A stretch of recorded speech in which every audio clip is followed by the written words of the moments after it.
Okay, let's dive right into this explainer and shatter a massive illusion you probably have about your absolute favorite tech accessory.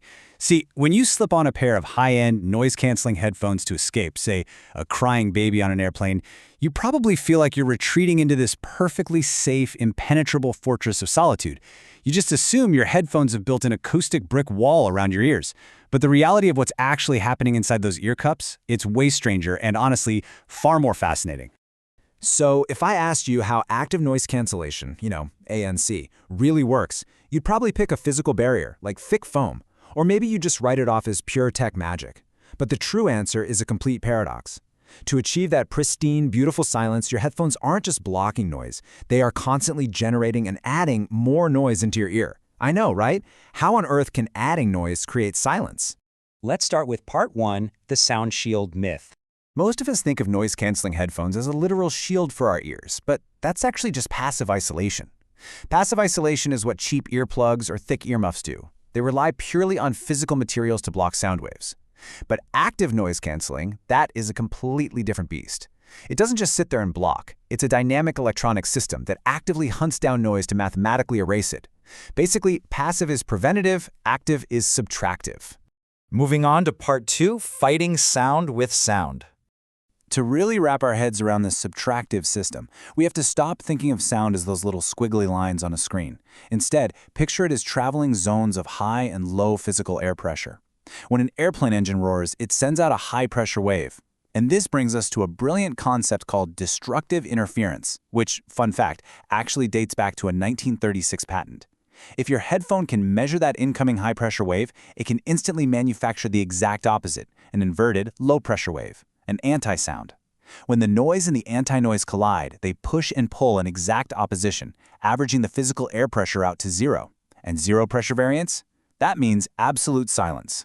Which brings us to part 3, the speed of anti-noise.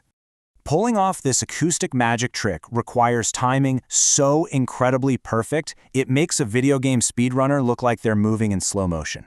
Here is the rapid-fire 3-step loop. First, tiny microphones constantly measure the external noise. Second, a digital signal processor mathematically calculates the exact inverted anti-wave. Third, the speaker fires that anti-sound directly into your ear. All of this happens in just fractions of a millisecond.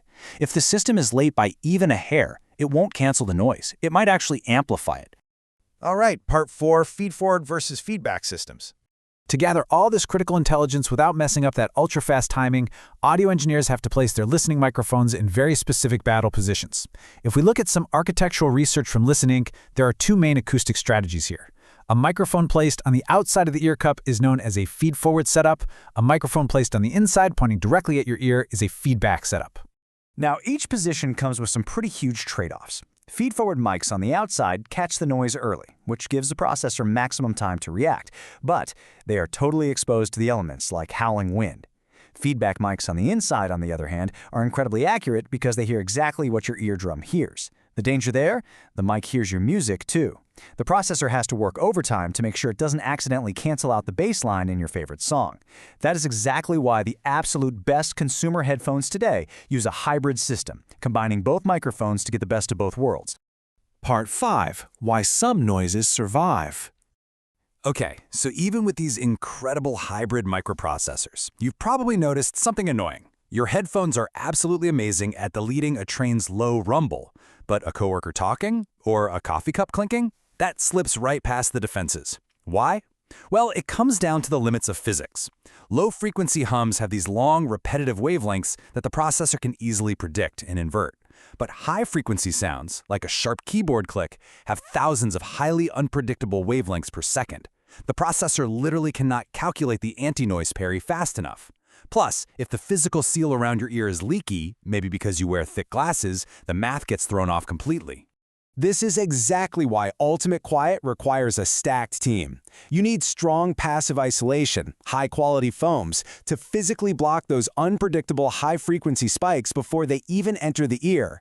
And you need active algorithms to digitally hunt down the low-frequency drone that physical foams simply cannot stop. They aren't rivals, you know? They're partners. Which leaves us with a pretty fascinating question to take away from this explainer today. Right now, physics limits our ability to completely cancel out sudden, high-frequency sounds, like a baby's cry or a slamming door.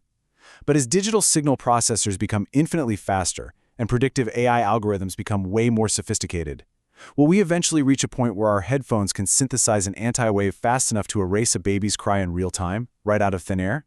The absolute silence of the future might just depend on exactly how fast we can calculate the noise.